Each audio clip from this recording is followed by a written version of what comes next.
chegar aqui na bagunça aqui. Ó a bagunça que esse trem aqui. Olha o açaí.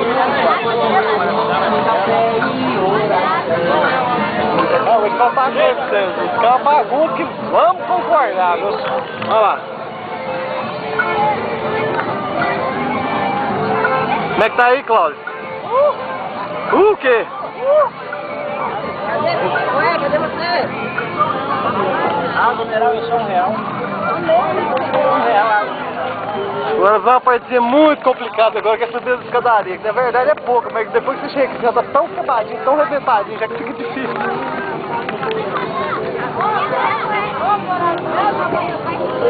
Ô, você pelo amor de Deus.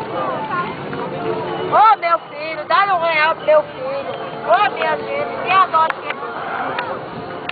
Ô, meu pé.